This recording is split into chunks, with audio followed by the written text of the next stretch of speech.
26,000년 전부터 시작하여 7,000년간 지속된 혹독한 빙하기에 동북아 지역은 북방인으로 대치되었습니다. 북방인은 누구인가? 우리에게 북방인의 피는 어느 정도 흐르는가?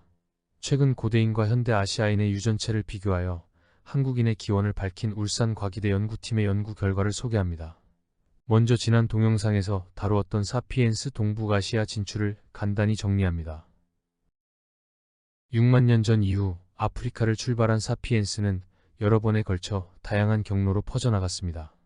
유라시아로 방향을 잡은 사피엔스의 유적지를 추적해보면 텐산 산맥 북측 경로를 통과해 알타이 산지를 들렀고 이어서 몽골 지역, 그리고 중국 서북부의 4만 5천 년 즈음에 도착했습니다. 일부는 한반도에도 들어갔습니다. 중국 북경 근처에서 발굴된 4만 년 전 티엔유엔이는 동아시아 전역에서 유전체 정보가 밝혀진 사피엔스로는 가장 오래된 것입니다. 모든 동아시아인 유전체의 밑바탕으로 삼습니다. 티엔유엔 동굴에서는 유골 한 구만 발견되었습니다. 어떤 생활 흔적을 남기지 않았음을 보아 유골의 주인공은 이동 중에 사망했을 것으로 보입니다. 티엔유엔 동굴에서 서쪽 200km 떨어진 곳에 위치한 시우 유적지는 4만 5천 년 전의 사피엔스 생활 터전이었음이 최근 드러났으며 이들의 활동 영역은 동쪽으로 1000km 떨어진 백두산까지 이르렀습니다. 시우 생활인이 티엔유엔인의 직접적인 조상이었는가? 궁금합니다. 지나 25번째 동영상에서 티엔유엔인은 아마도 북쪽 경로를 통하여 지금의 중국에 입성했을 거라고 추측했습니다. 즉, 몽골 탈부르 지역에서 거주하던 사피엔스 중 한 무리는 동쪽으로 진출하여 살크이트인 집단을 구성하였으며 또 다른 무리는 남동쪽으로 내려가 산시성 시우를 거쳐 중국 베이징 근교에서 티엔유엔인 그룹을 형성했을 거라고 추측했습니다. 이들은 3만 3천 년 전까지 7,000년 동안 동북아시아 지역에서 번성하다가 사라졌습니다. 이러한 추측은 최근 발표된 연구 논문들에 근거한 것입니다. 한편 티엔유엔인은 남쪽 경로로 들어올 수도 있었을 겁니다.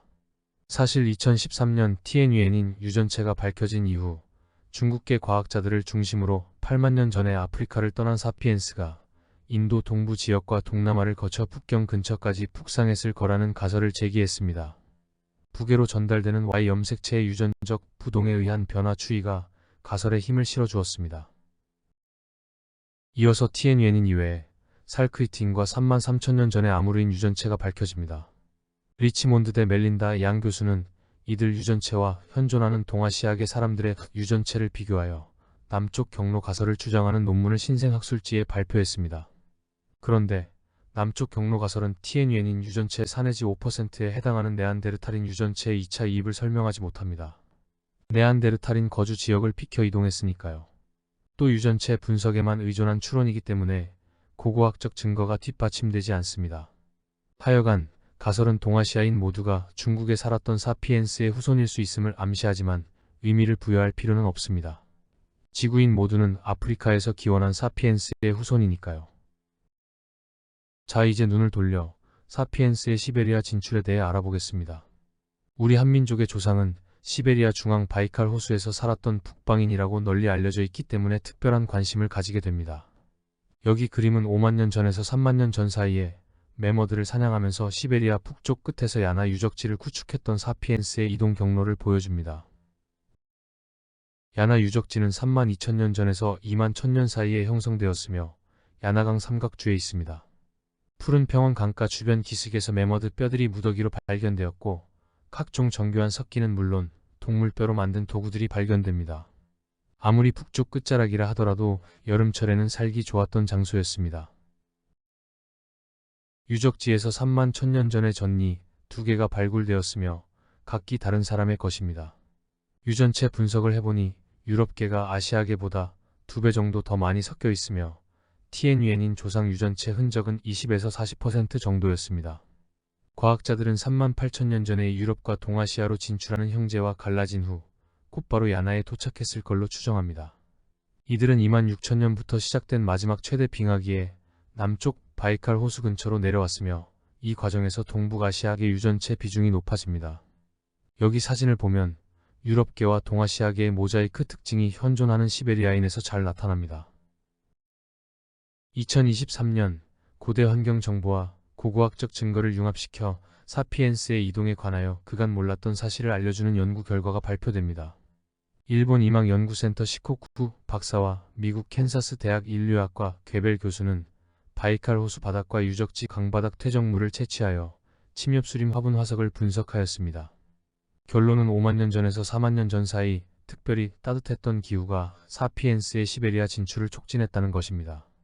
지금까지는 왜 굳이 사피엔스가 북쪽 경로를 택하여 시베리아 푸쿠케까지 진출하였는지 궁금해했었습니다.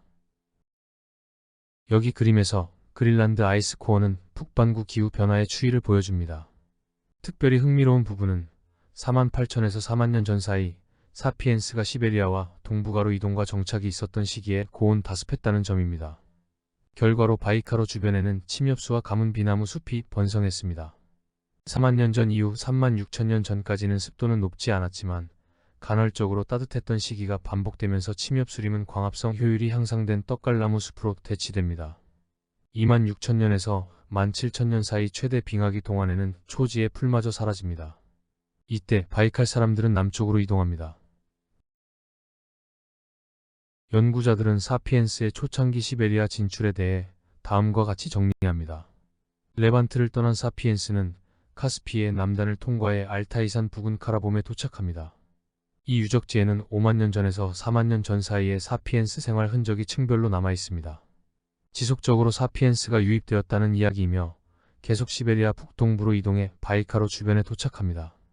바이칼 호수의 서편과 동편에 4만 5천 년 전에서 3만 년 전 사이에 유적지가 널리 분포되어 있습니다. 이 지역은 수렵 채집인에게 더없이 좋은 장소였습니다. 다 그 시절 특별히 온화했던 기후 덕분입니다. 거주민 일부는 남하하여 중국 시동구에 정착하기도 합니다. 시동구 유적지에는 4만 2천에서 3만 6천 년 전의 사피엔스 생활 흔적이 층별로 남아 있습니다.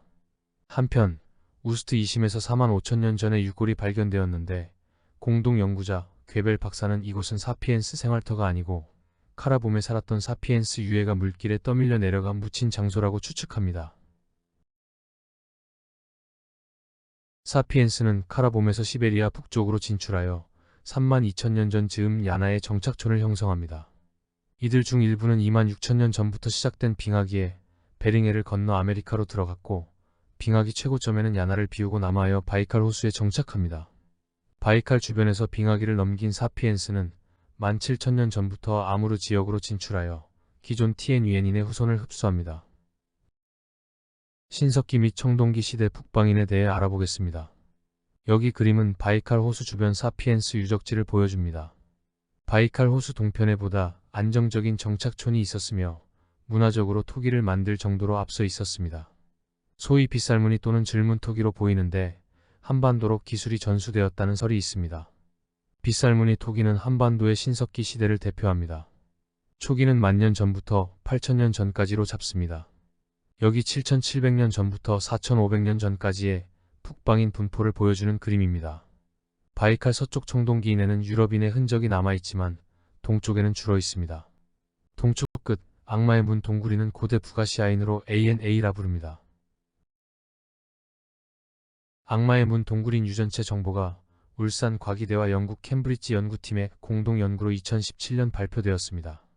동굴이는 7,700년 전에 살았던 여성으로 직모에 갈색 눈을 가졌으며 락토스 젖당을 잘 소화하지 못합니다. 조상이 유목민은 아니었다는 겁니다. 산속 동굴에서 수렵 채집인의 삶을 살았지만 농사를 지었던 흔적을 남겼습니다. 아마도 농사 기술을 습득하고 있었던 것으로 보입니다. 농사를 갓 시작한 이들은 다른 인종과 별로 섞이지 않고 현존하는 토착 울치인으로 진화하였습니다. 이 사실은 동양에서 농경 문화 전달은 서양과는 확연히 달랐음을 말해줍니다. 서양에서는 외래 농경인은 로컬인을 밀어냈지만 동양에서는 소수의 기술 보유자와 로컬인과의 공존과 융합으로 농경 문화가 전파되었다는 겁니다. 현존하는 동북아시아인들은 악마문 동굴인의 전형적인 북방형 유전체 특성을 가지고 있습니다. 우리도 당연히 포함됩니다. 우리에게 북방인의 피는 어느 정도 흐르는가? 고조선의 건립 시기는 단기 2333년, 그러니깐 우리 민족의 기원은 4357년 전 한참 이전으로 거슬러 올라갑니다. 단군 신화에서 나오는 이야기가 아니더라도 우리의 직접적인 조상은 10,000년 전 신석기 시대의 고조선 영토 내에 거주했던 사피엔스로 보아야 합니다. 고조선의 세력 범위는 고인돌과 청동기 시대를 특징 짓는 유물의 하나인 비파형 동검이 나오는 지역과 거의 일치하고 있습니다. 이 지역에 거주했던 신석기 시대의 거주민은 북방계 바이칼인과 남방계 고대 중국인이 섞여 있었을 것입니다. 악마문 동굴인의 유전체를 밝히는데 크게 기여한 울산 과기대 연구팀은 북방계 혈통을 확실하게 증거합니다. 우리의 유전체의 북방계와 남방계 혈통은 어느 정도로 섞여 있는가? 또 우리는 일본인, 한족 중국인과 얼마나 다른가? 울산 과기대 팀이 큰 일을 해냈습니다. 게놈 생물학과 진화라는 학술지에 2020년 발표된 연구가 그것입니다. 한번 살펴보겠습니다. 누차 강조했듯이 정보의 시대에는 데이터의 양과 질이 결과를 결정합니다. 울산 과기대 팀은 이 연구를 위해 첫째, 88명의 한국인 유전체를 새로 읽었습니다. 둘째, 208명의 양질의 현생 아시아인 유전체 정보를 데이터베이스에서 추려내어 사용했습니다. 동서남북 아시아 각 지역을 망라합니다. 셋째, 105명의 고대인 유전체 정보도 사용했습니다. 여기에는 서유라시아와 동유라시아에서 발굴된 유골의 유전체 정보가 포함되어 있습니다. 이러한 유전체 정보에서 각 유전자들의 조상을 추적하기 위해 4만 년 전의 티엔유엔인 유전체를 전체 아시아인의 기준으로, 7700년 전의 악마문 동굴인 유전체는 동북아시아인의 기준으로, 그리고 남방아시아계의 기준으로는 3700년 전의 베트남 만백인 유전체를 사용하였습니다. 울산 과기대 연구팀은 방대한 분석 결과를 요약하여 한 장의 그림으로 정리하였습니다. 그림에서 시간에 따른 여러 번의 아프리카 탈출 이벤트를 각 노드로 나타냈습니다. 이 컨트롤 라인은 아프리카에 남아있던 사피엔스가 토착 원주민으로 진화했음을 나타냅니다. 아시아 피플링을 대비해서 보여주기 위한 것입니다. 여기 줄기는 초기 사피엔스의 시베리아 진출을 보여주는데 바이칼을 경유하여 푸쿠켓 끝자락, 이어서 아메리카 대륙으로 들어가 멕시코 믹세족으로 진화했음을 보여줍니다. 다음 탈아프리카 물결은 아라비아를 경유하는 남방 루트로 인도에 도착했음을 보여줍니다. 이 경로는 알타이 산맥과 몽골을 경유하여 시베리아 동북부에 도착하는 경로를 보여줍니다. 그리고 이 경로는 동남아시아를 경유하는 남방 루트를 보여줍니다. 이 연구에서 울산 과기대 연구팀이 도출한 중요한 메시지 하나는 고대 남방계 맨백인과 북방계 악마문 동굴인 둘 다 티엔유엔인 후손이라는 점입니다. 이들의 유전체에는 티엔유엔 대립인자 흔적이 남아있습니다. 둘째, 우리는 남방계 70%, 북방계 30% 혼혈입니다. 한때 역사학자들은 우리는 북방계가 70%, 남방계가 30% 섞여 있다고 주장했습니다. 유전체 빅데이터 분석은 뒤바뀐 결과를 제시합니다. 셋째, 우리는 캄보디아인이나 베트남인과 같은 조상을 두고 있습니다. 4500년 전 즈음에 일어난 일이니깐 벼농사의 유입과 관련이 있어 보입니다. 넷째, 한중일 삼국은 특히 가깝습니다. 민족이라 함은 공통적인 역사, 전통, 언어, 문화, 종교 등을 가지고 있는 사람들입니다. 한중일 삼국인은 이런 면에 있어서 공통적인 부분이 많지 않기에 서로 갈등합니다. 한국과 중국 사이의 역사 갈등이 특히 그렇습니다. 다음 동영상에서는 홍산 문화의 소유권과 관련하여 고유 전체학은 어떤 해결책을 내놓을 수 있는지 이야기해 보겠습니다. 울산 과기대 연구팀의 결과는 TNUN이는 남방 루트를 통하여 중국 북경에 진입하였음을 제시합니다. 오컴의 면도날은 흔히 단순성의 원리라고도 하는데 어떤 현상을 설명할 때 불필요한 가정을 해서는 안 된다는 것입니다. 군더더기 가정을 줄인 간단한 쪽을 선택하라는 과학적 행위의 기본 지침입니다. 연구자들이 아시아인의 유전체 조성 역사를 도출할 때 오컴의 단순성 원리에 입각하여 불필요한 가정을 줄였을 것입니다. 북방 루트를 제시하는 결론을 도출하려면 또 다른 가정이 필요했을 겁니다. 연구자의 결론을 충분히 받아들일 수 있지만 마음 한켠에는 북방 루트여야 하는 게 아닌가 하는 생각을 지울 수 없습니다. 시청해 주셔서 감사합니다.